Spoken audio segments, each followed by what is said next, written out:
C Joseph Vijay எனும் நான்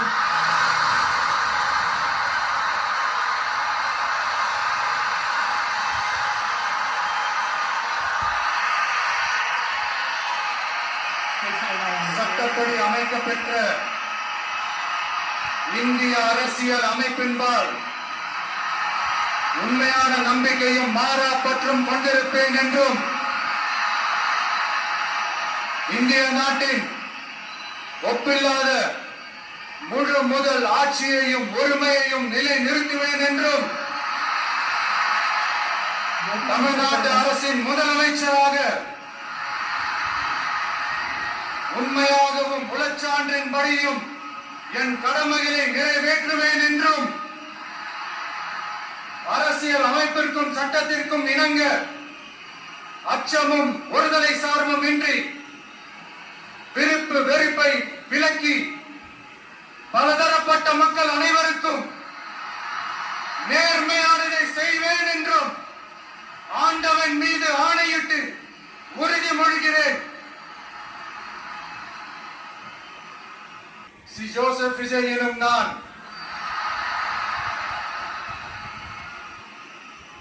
தமிழ்நாட்டு அரசின் முதலமைச்சர் என்ற முறையில்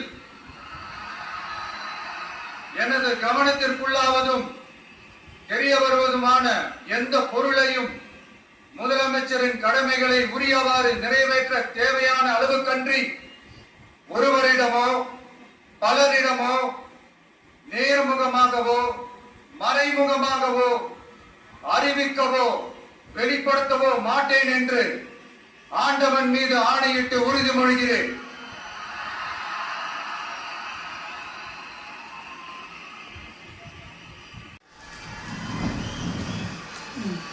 நான் ஒன்றும் பெரிய மன்னர் பரம்பரையிலிருந்துலாம் வந்துடல. உங்களை மாதிரிதான், உங்கள ஒருத்த மாதிரிதான், உங்க குடும்பத்துல ஒருத்த மாதிரிதான், உங்க பிள்ளை மாதிரிதான், உங்க மகன் மாதிரிதான், உங்க அண்ணா மாதிரிதான், உங்க தம்பி மாதிரிதான்.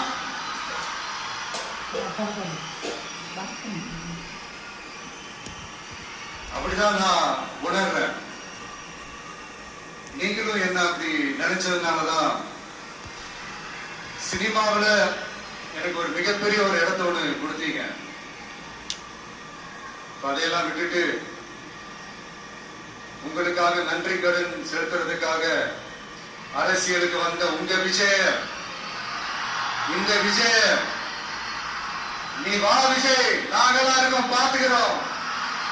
விஜய் தம்பி நீ வா, நாங்க இருக்கோம். விஜய் தம்பி நீ வா, நாங்க இருக்கோம்.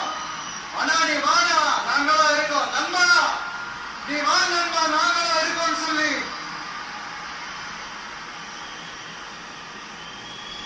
அவ்வளவு அன்பா, அவ்வளவு உறவா என்ன ஏத்துக்கிட்டீங்க. இந்த நேரத்துல இதை நான் சொல்லணும். இந்த டிராவல்ல, இந்த ப்ராசஸ்ல எனக்கு எவ்வளவோ கஷ்டங்கள், எனக்கு எவ்வளவோ இந்த அவமானப்படுத்தினதெல்லாம் ஒரு பக்கம் இருந்தாலும் எனக்காக கூட நின்ற உங்களுக்கும் அதே மாதிரி கஷ்டங்கள், அதே மாதிரி அவமானங்கள்,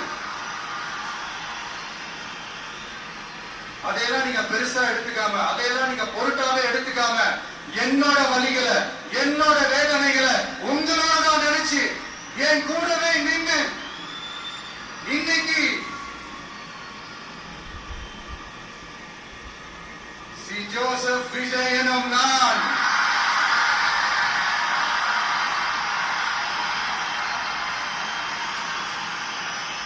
அதை உண்மையாக்கி இருக்கிறீங்க. உண்மையிலே என்ன சொல்றதுன்னு எனக்கு தெரியல. என்னுடைய உறவுகளே, என்னுடைய சொந்தங்களே, நான் ஒரு தேவ தூதர்லாம் கிடையாது. நானும் ஒரு இயல்பான ஒரு வாழ்க்கை வாழ்ற ஒரு சாதாரணமான மனுஷன் தான். நான் முன்னாடியே சொன்ன மாதிரி அது செய்வேன் இது செய்வேன்னு பொய்யான வாக்குறுதிகள்லாம் கொடுத்தவங்கள நான் ஏமாத்த மாட்டேன். எது சாத்தியமோ அது மட்டும்தான் நான் செய்வேன். இமீடியட்டா உங்க மனசுல ஒரு கேள்வி ஒண்ணு வரலாம், அப்ப சாத்தியம் இல்லாததை செய்ய மாட்டாங்களா, செய்ய முடியாதா அப்படின்ற ஒரு கேள்வி ஒண்ணு வரலாம். இத்தனை கோடி மக்கள் என் கூட இருக்கும் போது எது வந்தாலும் பார்த்துக்க அந்த கான்பிடன்ஸ் என் மனசுல இருக்கு. இன்னொரு விஷயமும் நான் இங்க சொல்லணும். இன்னைக்கு நம்ம தமிழ்நாடு கவர்மெண்ட் இருக்கிற அந்த நிலைமையை பத்தி நான் உங்ககிட்ட நான் சொல்லணும். கிட்டத்தட்ட 10 லட்சம் கோடிக்கு மேல கடன் வாங்கி வச்சுட்டு போயிருக்கிற இன்னைக்கு அந்த தமிழ்நாடு அரசு இருக்கிறப்போ, கஜானாவை சுத்தமா தொடச்சி வலிச்சு வச்சுட்டு போயிருக்கிறப்போ, தூக்க முடியாத சுமையை ஏத்தி வச்சுட்டு போயிருக்கிறப்போ,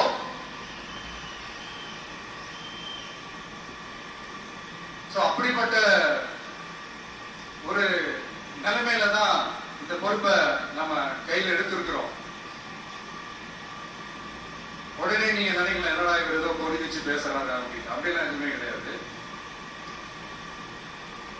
உள்ள போய் பார்த்தாதான் தெரியும் எது எந்த நிலைமையில இருக்கு, என்ன இருக்கு என்ன இல்ல, எது எந்த நிலைமையில இருக்கு, எது எந்த நிலைமையில இல்ல.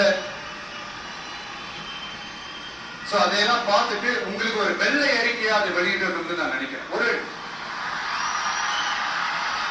ஒரு டிரான்ஸ்பரண்டான ஒரு கவர்மெண்டா, அதாவது இன்னைக்கு நம்ம தமிழ்நாடு கவர்மெண்ட் இந்த நிலைமையில தான் இருக்கு அப்படின்றத உங்ககிட்ட சொல்லிட்டு I just want to take it forward from there. அதைத்தான் நான் முதல்ல செய்யணும்னு நினைக்கிறேன். தமிழ்நாட்டை பொறுத்த வரைக்கும் யாரையாவது போய் ஏதாவது சந்திக்கணும் அப்படின்னா இந்த மூஞ்ச மூடிக்கிட்டு போய் சந்திக்கிறதோ,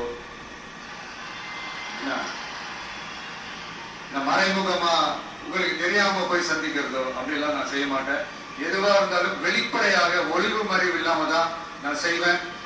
இவ்வளவு பெரிய ஒரு பொறுப்பை என் கையில கொடுத்திருக்கிறீங்க, அதே நேரத்தில் எனக்கு கொஞ்சம் அவகாசமும் நீங்க கொடுக்கணும்னு நான் ரிக்வெஸ்ட் பண்ணி கேட்டுக்கிறேன். நான் சொன்னதையெல்லாம் படிப்படியா நிறைவேற்ற நான் ட்ரை பண்ணுவேன், நிறைவேற்றுவேன். அதே நேரத்தில் எனக்கு கொஞ்சம் அவகாசம் கொடுத்தீங்கன்னா எனக்கு கொஞ்சம் உதவியாகவும் ஒத்துழைப்பாகவும் இருக்கும். இது உங்களுடைய ஆட்சி. பெண்கள் பாதுகாப்பை ரொம்ப ஸ்ட்ரிக்டா வச்சிருப்பேன். போதைப் பொருள் கலாச்சாரம் அதை கண்ட்ரோல் பண்றதுக்கு என்னென்ன ஸ்டெப்ஸ் எடுக்கணும், என்னென்ன முயற்சிகள் எடுக்கணும், இன்னிலிருந்து அதை நான் எடுப்பேன். நம்ம பசங்களை அதுல இருந்து காப்பாற்ற வேண்டியது நம்ம அரசுடைய பொறுப்பு. அதே மாதிரி சட்டம் ஒழுங்கு எல்லாருக்குமான பாதுகாப்பை நான் உறுதிப்படுத்துவேன். என்ன அவமானப்படுத்துறவங்களாகவே இருந்தாலும், என்ன கஷ்டப்படுத்துறவங்களாகவே இருந்தாலும், அவங்களும் என் மக்கள் தானே. நண்பர்களாக இருந்தாலும் எதிரிகளாக இருந்தாலும் 8 கோடி மக்களும் என் மக்கள் தானே.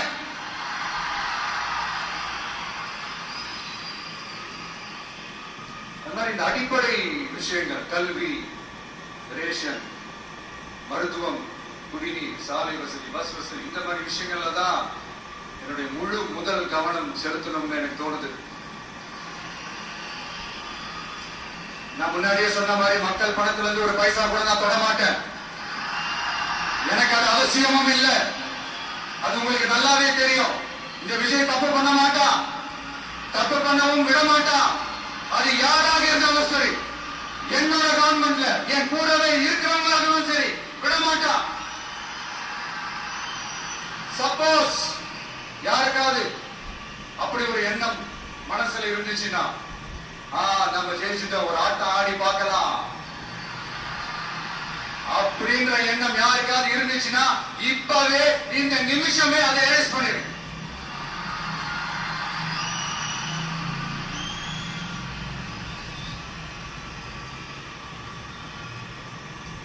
இந்த ஒரே சென்டர் தான் என் தலைமையில் உண்டான சென்டர்.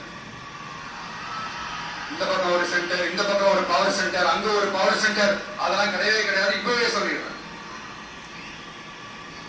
பெண்கள், இளைஞர்கள், விவசாயிகள், அரசு ஊழியர்கள், ஆசிரியர்கள், உழைக்கிற மக்கள், மீனவர்கள் எல்லாருமே நம்ம டிவிக்கு அரசுல நல்லா இருக்கும், நல்லா இருக்கும், நல்லா இருக்கும்.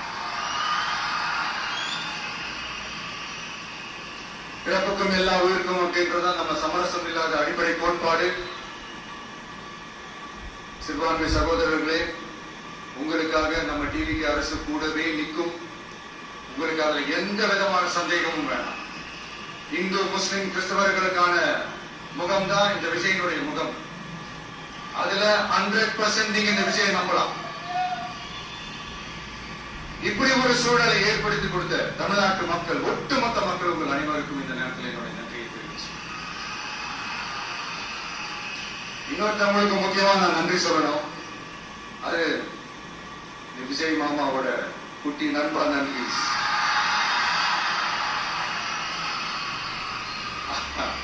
அவங்களாலதான் இது நடந்திருக்கு. உங்களுக்கு எப்படி நன்றி கடன் செய்யணும்? உங்களுக்காக உங்க ஃபியூச்சரை மைண்ட்ல வச்சுக்கிட்டு எல்லா நல்ல விஷயங்களும் உங்களுக்காக இந்த விஜய் மாமா செஞ்சு கொடுப்பான். கான்பிடண்டா இருங்க. அதே மாதிரி இன்னொருத்தவங்களுக்கும் நான் முக்கியமா நன்றி சொல்லணும். உங்களை எப்படி நான் மறப்பேன்? நீங்க தான் என்னோட உயிராச்சு. தமிழக வெற்றி கழக தோழர்களே,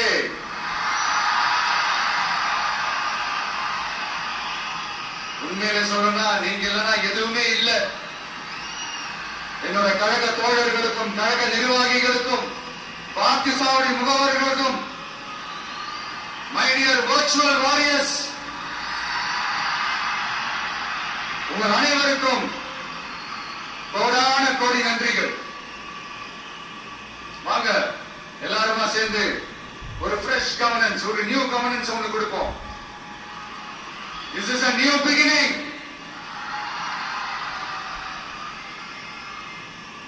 A new era of a real, secular, social justice starts now.